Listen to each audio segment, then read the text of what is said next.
When you walk into a brand new home, it's easy to get caught up in the fresh paint, the sparkling countertops, the smell of new carpet. But what you can't see, that's where the problems usually hide. Right now, before the drywall goes up, you've got a once-in-a-lifetime chance to really know what's behind your walls, to catch mistakes, plan ahead for upgrades, and protect yourself from major headaches down the road. Because once that drywall's installed, all of this, the plumbing, the wiring, the ductwork, it all gets sealed away for good. Before your builder covers everything up, here's what you have to check behind the walls. Miss this, and you could be stuck with expensive surprises later. Things like leaking pipes you can't reach, electrical issues, or even major problems with insulation or framing that cost thousands to fix after the fact. Today, I'm going to walk you through exactly what to look for during a pre-drywall inspection. Simple steps you can take, even if you've never built a home before, to make sure your house is built right from the ground up. And trust me, catching small mistakes now saves big money later. Drop your questions in the comments. I'm happy to help you make sure you're ready for your final walkthrough, punch lists, and beyond. And as always, this information is on the house.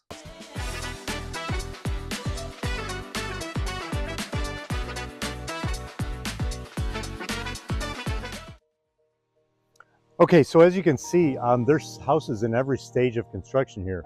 We've got some that are just the wood frame. We've got some that's got the weatherproof guard on it. And this one looks pretty much complete. It's got all the siding, the hardy board, the window valances, shutters, everything. This one even has house numbers on it. And then they're all a little bit different. So then down here, we go backwards again. So these ones in the middle are a little more completed. The ones on the end aren't.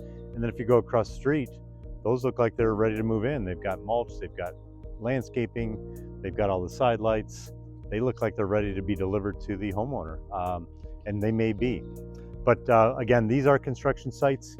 You're not allowed to be on these without permission. You probably need a hard hat. You probably need to be escorted by either the builder or builder's representative. Custom builders are more, they want to get you involved more because it helps them understand your needs and wants and what you expect. But a track builder, they're not going to involve you in the process very much because they sell their homes kind of as is. Here it is, we built it, these are the finishes you get, and it's a little bit secretive along the process. So I'm at one of those production builders today, and I'm going to show you a little bit about behind the scenes as we move along in the process. Now we've seen all the way from dirt, all the way up to the blocks. Some homes had windows, but this home is just the next phase along. We've got electrical, we've got plumbing, we've got insulation, and they're about to ready to put in the drywall. So we still get to peek behind the walls to see what's in there, but I'm going to show you a little bit more about what you might be wanting to look for. And again, whether the builder allows you to see those things behind the scenes, or they do inspections with you during different stages of the process, is up to that individual builder. Now, some, like this home, is in a stage that would be called a pre-drywall inspection. So the drywall, you can see, is right here behind me, and it's stacked up in every room throughout the house. Sometimes on the second story, they take out the windows and have a crane lift them inside the home and place them throughout the home. So these guys aren't carrying sheets of drywall up the stairs, right? So that gets daunting. But we're gonna still be able to see behind the scenes. You can see the insulation is here behind me along all these walls, the exterior walls. The interior walls aren't gonna get this insulation. They're just gonna be drywall up against those studs. But you can see, let me show you a couple spots. Over here, this is where I'm gonna be standing in the kitchen right now. So like that's a microwave wire. You've got that wire down there is for the stove. That's a 220 line for the stove. Behind me over here, we've got the electrical and plumbing for that's the kitchen island. So we still get to kind of get a sneak peek of what's behind these. But as soon as this drywall goes in, it's anybody's guess what's behind these walls. So it's nice for you to be able to take a look and see what they are doing, so that again, when you're hanging photos, you're building something, if you want to take down a wall or add a wall, you can understand where the load-bearing walls are. You certainly want to consult with an engineer on those kind of things. Those are not DIY projects.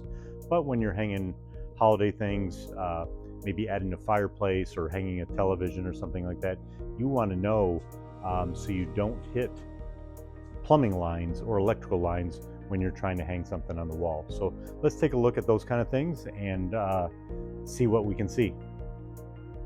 Okay, so we're going to start out here in the garage, and this is the main electrical panel, which you may be familiar with in your own home.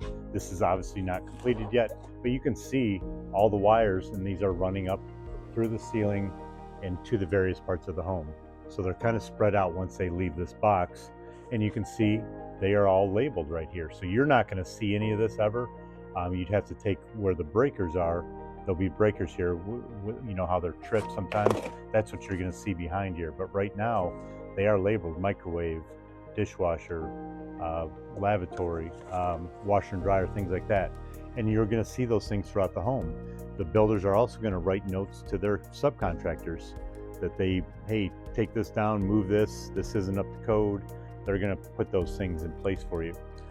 This is a stub out for a water heater. So right there, you've got your water coming in and your water going into the house, and your water heater is going to stand up right there. There's probably going to be a post for it right there to guard that. But you can see all the way through the ceilings, that's going to be your garage light, and all these, that big heavy one there, that's a 220 line, another 220 line. Those are going to your stove, possibly your dryer, things that take a lot more energy to do. And again, in here, anywhere there's a wall that's going to touch the interior of the home, they're going to put insulation here. If it's not touching the interior of the home, this is the exterior. That's just a garage wall. That's just, it's going to be block. It'll probably be painted at some point, but right now it's just going to be block. So again, that's not the interior of the home. The interior of the home starts right there, so that's all insulated. And there are electrical outlets here for your convenience. But let's go inside and kind of follow this along. Okay, so now we are kind of in the kitchen area. That's the kitchen. You've got your pantry over here. There's going to be a bedroom. This model home has a mother-in-law suite to it. So that whole side of the house is all a mother-in-law suite. So there's a bedroom back here. There's a bathroom in the middle, a kitchen, your laundry center, and then a living area up front. It does have an entrance into the main part of the house right here, but outside of that, this is all going to be drywall, and the people living on this side will be protected from the noise and the living space of that. So they can get in here, and then there's an entrance over here, private entrance. So if you have a mother-in-law or you want to rent some of the space out, or teenagers, whatever that case may be, that's what this space is for. So we'll go along and kind of take a look, and I'll point out some things that I'm seeing, whether it's electrical, plumbing, insulation, those kind of things. So again, you've got a doorway here, and these are your light switches to come on. This is called a 2-gang. So there's going to be 2 light switches there that turn on the overhead lights, and possibly maybe one of these that controls one of these lights here. So there's probably like a ceiling light right here that would control, and then possibly one of these other lights. Same with here. So if you're coming in from the house this way, you've got lights that are going to do those same kind of things. This is your air conditioner for this side of the house. And you can see it's not very far along. Obviously the unit's not there yet, but there's your drip line that's going to go out to the exterior. You've got your trunk line that's going up into the attic, and it's going to feed all these other silver lines going to different parts of the home. And I'll point out some vents here in a minute. So all these silver trunk lines, and that is going to be a vent that's going to bring cold or cool air into your home, or into this room at least. Right now they've got it covered up because they're probably going to, once they install this unit here, they're going to test the pressure and everything. So they don't want that blowing out air. So that's why that looks like that. This is your outtake, or your intake, I'm sorry. So this is where your filter is going to be. So this will come off, and your filter, that's where you'll change your filter at. So there is no stove here.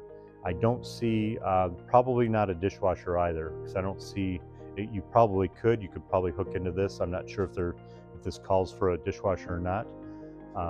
But this is your kitchenette area. So if it had a stove, then it would legally be a duplex. And that's a way for the builder and the occupant to not really skirt the law, but get around calling it a duplex and paying taxes on 2 different parcels and things like that. As we walk around here, this is obviously a bathroom because I can see the shower pan there. So there's not going to be a tub in this part of the house. That's just a stand-up shower.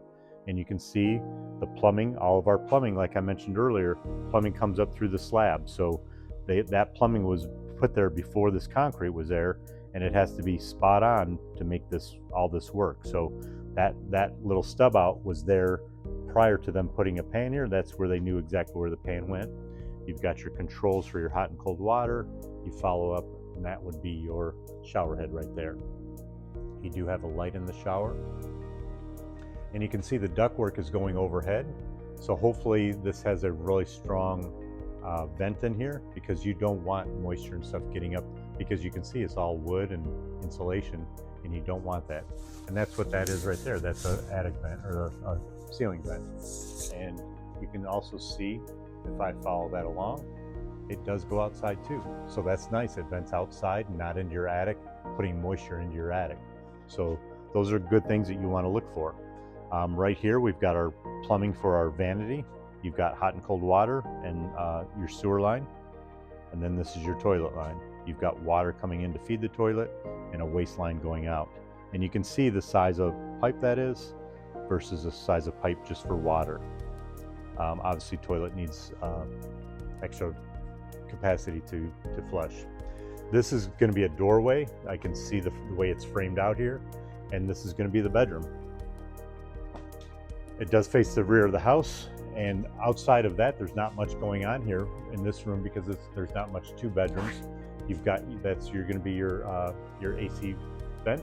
It's going to bring cold air into this room, and then this will be your closet. So again, there's a doorway here, and it's marked right on the floor.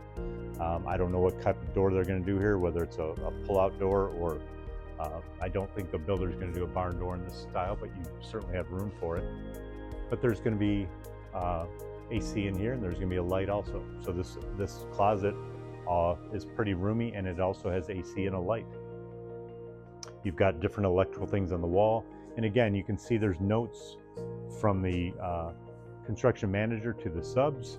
It says remove this, add this, put this one 20 inches over. So they're trying to stay ahead of the county or the city inspector to make sure that everything's done to code. If you catch these things now, you'll save yourself a lot of time, money, and headaches later. Got questions about your build or what to check before drywall goes up? Drop them in the comments. I'm happy to help. And if you found this helpful, hit like and subscribe so you don't miss the next steps. And as always, this information is on the house.